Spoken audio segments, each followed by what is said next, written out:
Well, that was David Gray, one of my heroes, and I'll tell you about another one in a minute. But first of all, I'm going to introduce three fantastic guests here, and they're from the Riverside Players.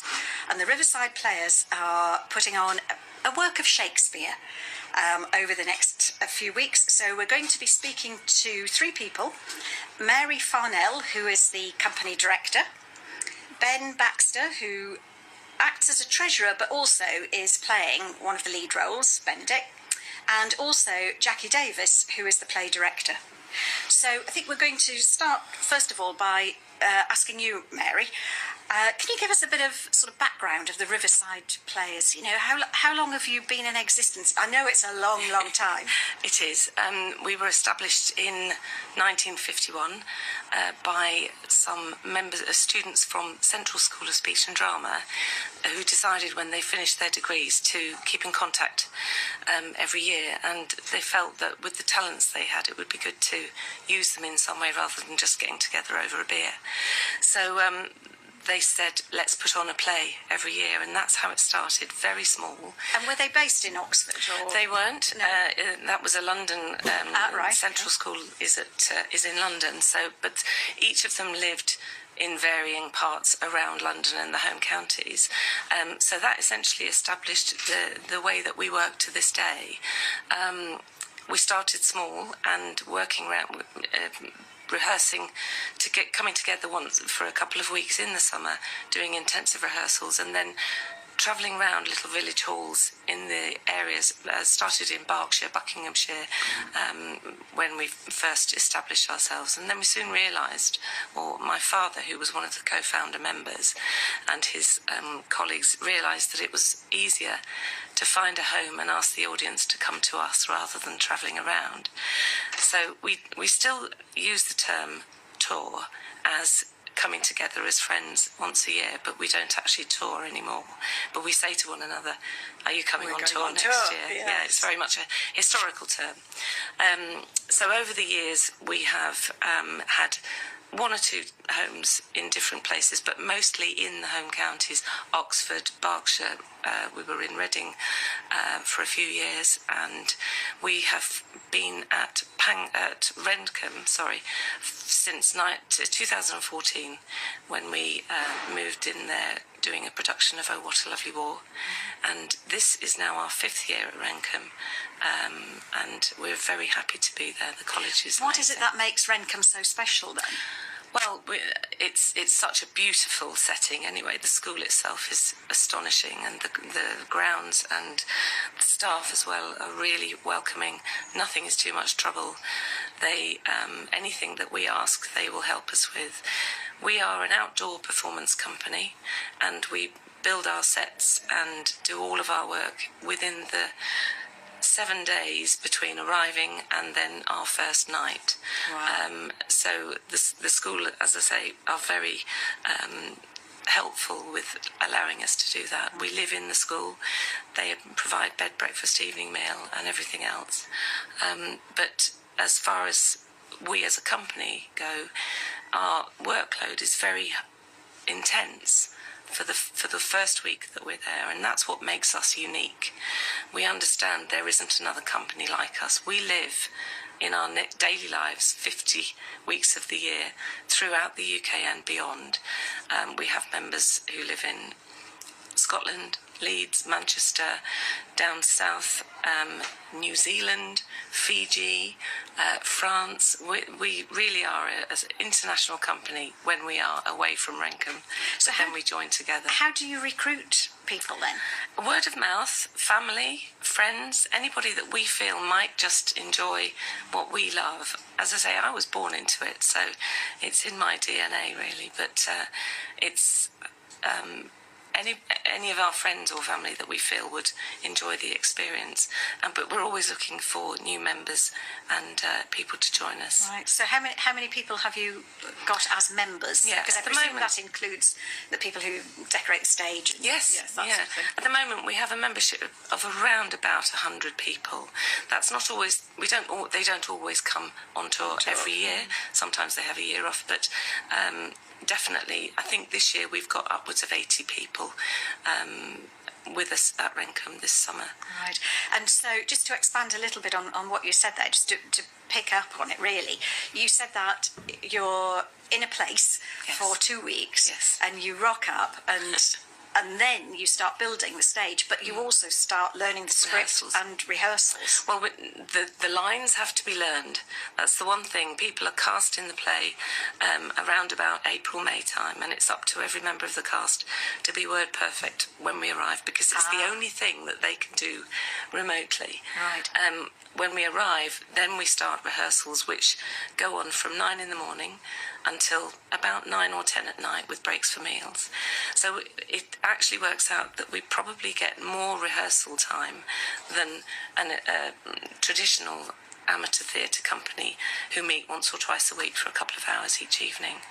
And we're lucky that because our rehearsal time is so intense, there's less risk of us forgetting what we need to do from one week to the next. Well, it sounds like you're sort of living and breathing it. Yes, for absolutely. those 2 weeks. It is, and you do become a little bit blinkered.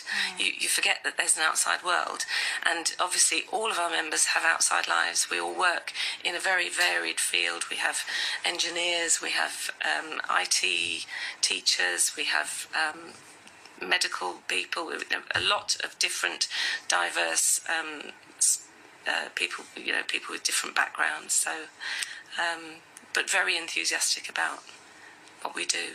Okay, well, I'm going to turn to Jacky now. So, Jacky, you're actually the play director. So, so you're really in charge of all those 80 or so people in the troupe. Yes, minus, of course, the technical people who actually I bow to. You always got to keep in with the everyone knows their place. Everyone who's backstage, you keep in with them, with the technical crews, all of them. So, Jacky, tell us a little bit. The play that's going on this year is Much Ado About Nothing. Yes. Right. Yes. So, for those of us who might not be so familiar with Shakespeare plays, could you just sort of give us a roundup, a summary of that? Well, like most Shakespeare plays, there are plots within plots, and in this particular one, it all ends happily. There are always at least two, aren't there? Yes. It's a play about two types of love. There's a sort of romantic love between young Claudio and Hero, and a sort of realistic, mature love that grows from the sparring wit of Benedict and Beatrice. There is also quite a dark side to the play, because there is a villain in there who wants to usurp his brother, Don Pedro, and ruin a marriage, and thereby ruin everybody's lives in the process. But he gets thwarted miraculously by the most incompetent bunch of policemen or whatever that you can imagine. I've set the play at the end of World War II. I believe that Much Ado About Nothing can be set at any time, provided it's the end of the war, a war. So we have the soldiers returning, they've been away to war, and then all the trouble ensues. And the Watch, what really sold the idea of World War II to me is that the Watch reminded me of Dad's Army. So we're all familiar with that one. Exactly. So that's indeed what they are, a fairly incompetent bunch, but who do manage to catch the crooks, and thereby everything ends happily. And in between all of that is some of the wittiest dialogue that I think Shakespeare ever wrote. It's very funny, and the interesting thing about it, and it's one of the reasons I think Shakespeare is for all time, is that today we can actually identify with those people on the stage. Well, isn't that a brilliant thing to do? It is. He had an amazing understanding of the human condition, and where that came from, I don't know, because his life was actually quite small environmentally, and probably in experience as well. But I think this is probably the most sophisticated he gets in terms of witty dialogue. Not the histories or the tragedies, of course, but in terms of comedies, I think it's one of his most spirited plays. Yeah, no, you certainly sold the idea, I think, to me, and I'm sure to lots of our listeners, to come along and see it in its entirety here. Mary, you were saying that with the actors and well, are they female actors now? Well, I think generally these days we refer to them as actors. Actors, yes. We don't say doctress, we say doctor. Exactly. So we say actor for most of them. So all your actors are allocated parts before they actually arrive so they can learn their script. So, Jacky, how do you select? Well, we usually have, we call it loosely a play reading, but it's in by way of an audition as well. I've been a member of the company for 47 years, and many of the people who come yearly are actors, and I know what they're, having directed quite a lot of them before, I know what their skills are, etc. But it's wonderful when we get new people in.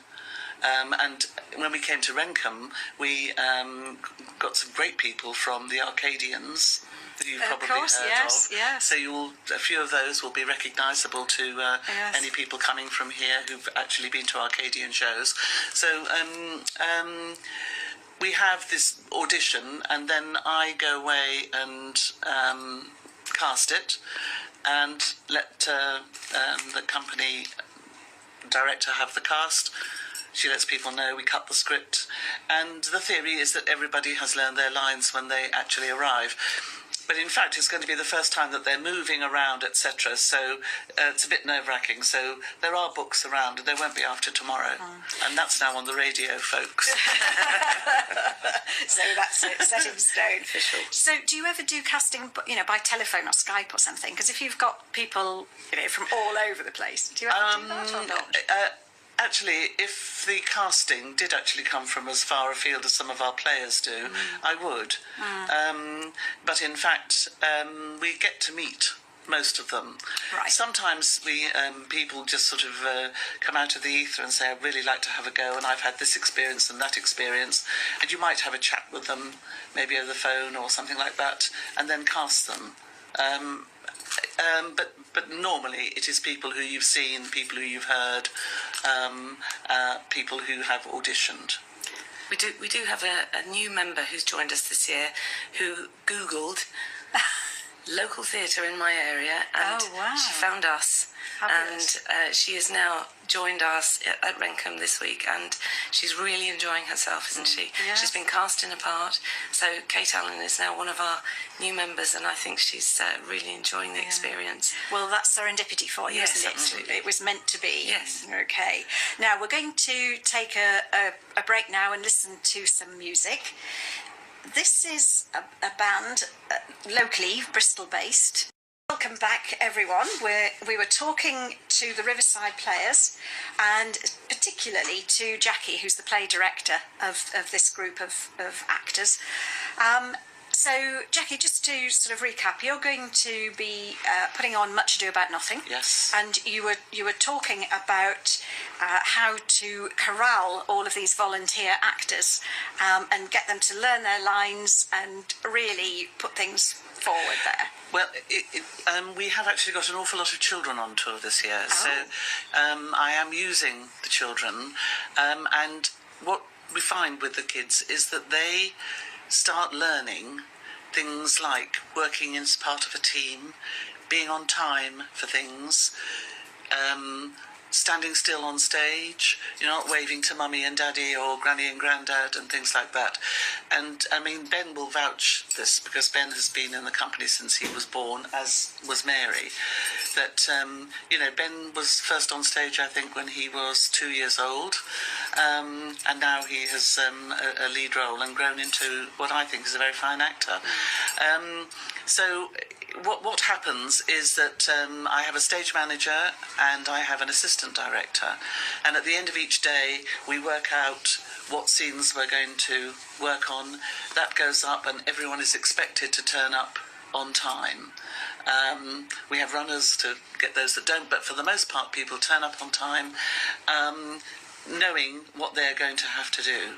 And we rehearse the play they've got a lovely big room, almost as big as the stage area, so we rehearse in there while the set is being built. And that's how it sort of goes on all day, really. So break for lunch and break for tea. So it sounds quite intensive. It's really. very intensive. Yes. It's very intensive indeed. And it's interesting. You find that when you've worked on one scene and you give it 24 hours, you notice the difference.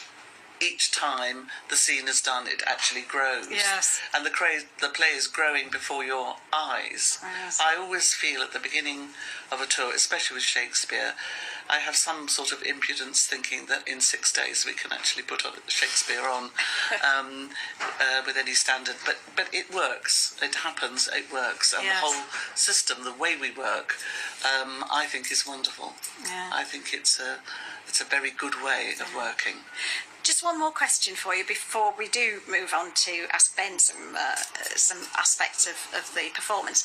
But what do you do about the costumes? You know, how do you decide who's going to wear what, and where do you get the costumes from? Do you bring them with you as you travel? We have miracle workers in wardrobe. Oh, okay. We were just talking about volunteers earlier in the show, about, you know, how valuable they are. Absolutely. As I said, anyone working backstage is absolutely invaluable. There is no play without a wardrobe, a props, a lighting, a stage, etc. We frequently have to remind ourselves of that. We have a wardrobe. They make costumes year on year. When I said I wanted to set this at the end of World War II, they immediately began sourcing old, so it's in charity shops, but we also have a store that we are allowed to have for our company with Progress Theatre in Reading, because we have some members of that theatre with us. So we've had store at Rencombe as well. So there's a store of materials, a store of costumes. They're often bowdlerised and chopped up and made to fit. But I went up to wardrobe last night, and I think they've made, in the space of 2 days, they've already made about 6 dresses. Oh. We're hiring the military uniforms because obviously we can't make those, but they are extremely efficient and they are very good at the job they do. Fantastic. And it is, the wardrobe is an oasis of peace and calm. Yes, I'm sure. And on that note, we're going to move across to Ben now, who's going to say how peaceful and calm it is actually being on stage. Is that right, Ben? Yes, once you get on stage, I guess. Certainly, it's fairly hectic in the week leading up to it. As Jacky and Mary have already said, it's a very intense way of working. But I think once we all know what we're doing, and once we get to the first night, it is fairly calm. There's obviously a bit of nerves before one goes on. It's always good to have a bit of nerves to keep you on your toes, but certainly. Assuming everything's gone to plan in the lead up, then it's not too stressful once you're out there. So, Ben, how do you actually balance your day job? Because I'm assuming you do something else for the other 50 weeks of the year. How do you balance that with then this intensity for 2 weeks, setting it up and actually performing? Well, one of the great things about the Riverside Players is that unlike some other amateur companies, it doesn't clash with my day job. I work in London for 50 weeks of the year, and it's relatively long hours that often preclude me from getting to rehearsals at 6 o'clock twice a week or something like that. The Riverside Players, I do take 8 or 9 days out of my holiday to do it. But it does mean that while I'm here, I don't have any of those clashes, because it's just my vacation from work. So it makes it a lot easier to do it than a conventional amateur theatre company in many ways. And it's a great release. My day job is a fairly quantitative, analytical one. Very little scope for creativity. So this is really where I get that kind of release. Yes, and you said, or I think it was Jacky who said you were sort of born into it. You were too. So is there a family connection, or did you just put your hand up even then and say, I do? No, so there are a lot of family connections in the Riverside Players, having been founded by a group of friends who then brought their families and friends and so on. My parents were brought along back in the mid-1970s. And essentially they've been touring ever since. As soon as my sister and I were born, we were brought along, thrown on stage as soon as we could be trusted, or even before in some cases. I think my sister was carried on stage at the age of 4 months. 8 months. 4 months. So I was slightly older than that when I was first on stage, but yes, first on at the age of 2. And what first were line you at the doing? age. I just carried on. I just carried on in arms. First unscripted line at the age of 4, and then just learnt the ropes as I got older. Occasionally there are some good roles for children, which enable you to be trained, I guess, and to the point now I've had some great roles over the last few years, and as I say, there's a lot of family connections, a lot of people who have grown up in the company, quite a few who've gone on to work professionally as well, having started with Riverside Players, as well as the purely learning to act. I think Mary said that learning useful skills like working as part of a team, discipline, also just communication as well. It helps with all sorts of things like that. And tell us about the role that you're playing in this then. So Benedict is one of the two male lovers in the play. There are 2 couples, as Jacky said. Benedict is, I would say, the couple that he and Beatrice form is the more mature of the 2, but he does go on a big journey through the play. He starts really as a bit of a joker, attention seeker, arguably, and ends it deeply in love with someone. And it's a nice transition. He probably goes on a bigger journey than a lot of the roles I've played over the recent years, which makes it a lot more interesting and more challenging. But that's certainly a good thing. It sounds really good. Do you always play Shakespearean actors? No, we do quite a range. I think while we've been at Rendcomb, this would be our 2nd Shakespeare. We did As You Like It a couple of years ago, but we've also done, we did a restoration comedy last year. We did Oh What a Lovely War was our first year at Rendcomb, and we've also done The Importance of Being Earnest. It tends to be more classical stuff, but we do quite a range. Yeah, great. So, having whet our appetites now, all 3 of you, we all want to go off and see you all perform. So, can you tell us some details? Where is it? When is it? How do we get tickets? That sort of thing? Absolutely. So, the play is on in the grounds of Rendcomb College next week from the 15th to the 18th of August. That's Wednesday through to Saturday. 7:45 every night. We also have a matinee at 2:30 on Saturday afternoon. Tickets are from £10. They vary slightly by night, but they can be bought either at Cirencester Visitor Information Centre directly or online at www.riversideplayers.org.uk. And can people bring picnics and rugs and things? Absolutely. We have a tiered seating, but there are a lot of people who bring picnics to have beforehand if the weather is nice, which it's looking like it should be. Some nice evenings next week. So yes, quite a few of the audience have a picnic beforehand. Sounds fantastic. Thank you so much, all 3 of you, for coming in and telling us all about this. And actually, I'd quite like to see this year, but I'm looking forward to next year already, assuming you come back to Rendcomb. We hope so. That's lovely. Thank you very much for coming in. Thank you. Thank you. We're now going